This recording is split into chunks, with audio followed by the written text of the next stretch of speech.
Hey, I'm Brett, and I have either been leading volunteers or I've been a volunteer for most of my life. And as a ministry leader, I think that the most important thing that happens on Sundays usually happens right here in spaces like this. Maybe you lead little kids and you spend your time on Sundays discussing which dinosaur is the coolest or which video game is the most awesome. Or maybe you just spend your time making sure that things like this don't end up in the noses of someone. Or maybe you lead older kids, middle schoolers, maybe high schoolers, and you spend your whole time in a space a little bit more like this. Maybe this looks familiar. The spilled coffee, the half can of soda that no one's going to finish. I'm not even sure whose shoe this is. You spend less time in these circles talking about crafts or, thinking about snacks, and you probably spend a little bit more time laughing, talking about life, trying to get them to put their phones down for 1 minute to try to get to some sort of important conversation. The point is, no matter where you lead, on a carpet in a Sunday school room or on a couch in a youth room like this, there are quirks and there are challenges that can make it really tricky to lead well. But can I tell you that I've discovered a secret? The most difficult situation to lead through, it isn't a circle with kids and teenagers. And the most difficult person to lead isn't sitting next to you or in front of you during group time, but they are the most important person that you're ever gonna lead. Well, here's what I mean. This is the hardest person that I've ever had to lead. It is this guy right here. I mean, just look at him. You can tell that this guy's trouble. I mean, all I'm really trying to say here is that there's nothing wrong with a diet of Oreos and Dr. Pepper. Listen, we've had this conversation. Our doctor disagrees.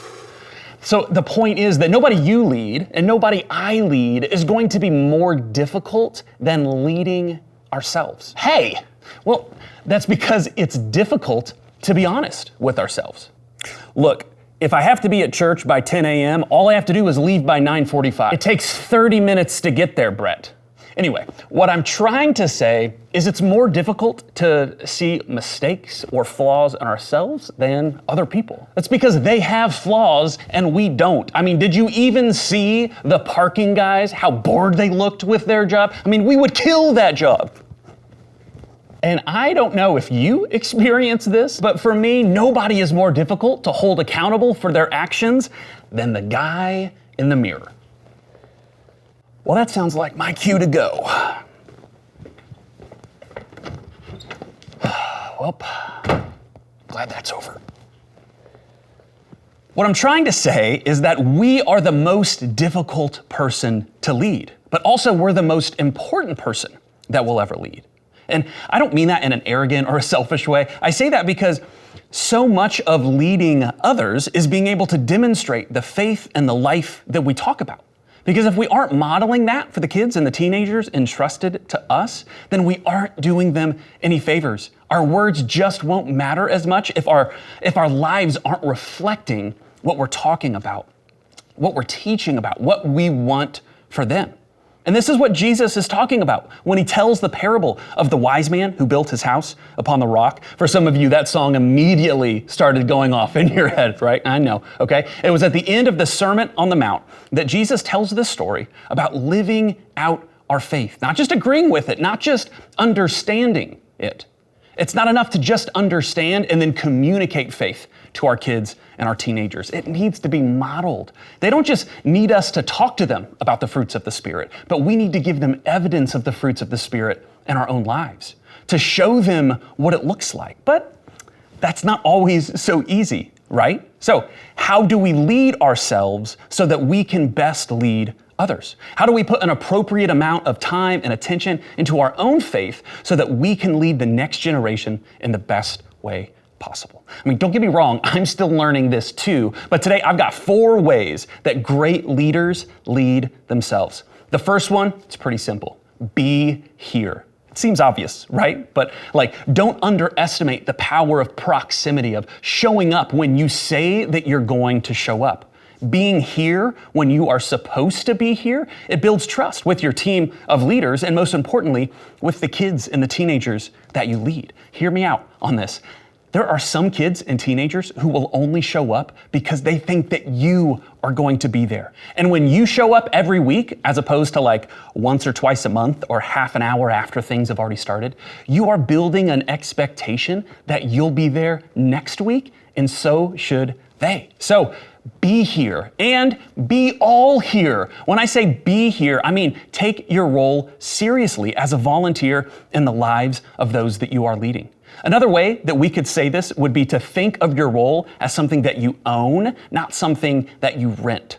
The reason I phrase it that way is because there is often a difference when we own something and when we rent something. Whether that's a rental car versus a car that we've saved up for and bought ourselves, or maybe a library book versus a book that we purchased. There's a difference between how we treat things so often as borrowers or renters, or if we are owners. When we're renters, we just don't have the same amount of care or concern most of the time. A ripped or waterlogged page, a ding in the bumper, making it to that oil change on time, okay? When we're borrowing something, it's just different than when we own it. It's somebody else's problem, all right? We'll let them fix it, but as an owner, it feels different. So part of leading ourselves is deciding to be the owner of our responsibilities. It's deciding that you won't wait for someone else to step up, someone else to fix it, or someone else to remind you. As an owner, you can care enough to take initiative, not only in the areas that you lead at church, but also in your own spiritual life. When it comes to leading ourselves in our personal faith, being an owner of our faith, not a renter, it means putting in the work necessary to take ownership of our own individual faith. It means we participate in a faith journey and not just faith moments, and that our lives reflect the ups and the downs that come with consistent investment in a faith and not just quick fixes. So to be here in our faith is to be bought in whatever way possible. So what else does leading yourself ask of us? Leading yourself means to learn to be together. One of the best decisions that we can make as leaders of others and leaders of our own lives is when it comes to our faith, is that we choose to do life with others around us. Choosing community, choosing to allow ourselves to be known authentically with no masks, no pretending, no concern for appearances is such a big part of leading ourselves in our own faith journey. You know, intellectually, we could probably all talk about how important community is, but when March of 2020 hit and the world shut down overnight, when we were confined to our homes and our offices and our schools and our churches had shut down, we experienced firsthand how dependent we are on an interconnected life and how much we really do need each other. And some of you know this, but the kids that you lead, the teenagers you lead, they're not your community. Maybe that's obvious with preschoolers, but even if you lead high schoolers, it's really wise to remember that you are the leaders in those circles, not the participant. So as adult leaders, we need to prioritize finding our own ways of being together. Maybe for you that means joining a small group or a Bible study at church, and those can be absolutely great, but can I let you in on one of the best kept secrets of volunteering? That there is no community quite like the community that you'll find with the people who you lead beside every single week. Ask any leader who's been doing this for a while, and they will tell you that after you have managed a room of toddlers crying all at once, after you have spent a week at VBS or you have survived youth camp together, there is nothing quite like that bond. It's a relationship like nothing else. One of the very best parts of volunteering is the people that you get to volunteer with. So don't miss out on the community and the togetherness that you can experience with the other adults who you serve around each week. Take time to get to know each other, ask questions, meet up a little bit early. In Genesis, after God has made Adam, God says something that is so often used in weddings, but I think it could also be used for all of us. God says, it's not good for man to be alone. So God fashions Eve, and in the same way, it is not good for us to lead alone or to live alone. We need people. Okay, so how else do we lead ourselves? So we be here, we be together, and number 3, we be honest. Because the truth is the hardest person in the world to be honest with is ourselves. We can so easily observe someone else's life, and we can know specifically what they should or shouldn't do to improve the situation they're in, right? We can point out all of the little things that they might be lacking in self-awareness or insight. But when it comes to our own lives, being honest with ourselves can be so much trickier. When it comes to leading ourselves in our faith, we will never grow into the kind of leaders of our lives that we want to be and need to be, and want the generation behind us to be, if we aren't willing to be honest with ourselves. And this is true in a lot of areas of our lives, but it is especially true when it comes to our faith. Being honest about what we know and what we don't know, what we understand and don't understand, the things that make sense and the things that don't, the things that we wrestle with and the things that come easily for us to accept. Being honest in our faith, it's being willing to say all of those things can exist at the same time. We can have faith and we can have doubts. We can be committed and we can also feel uncertain.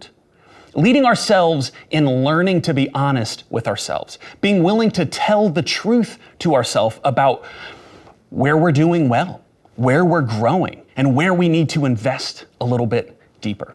And when you lead yourself to be honest, you'll quickly also want to lead yourself to our fourth point, to be wise.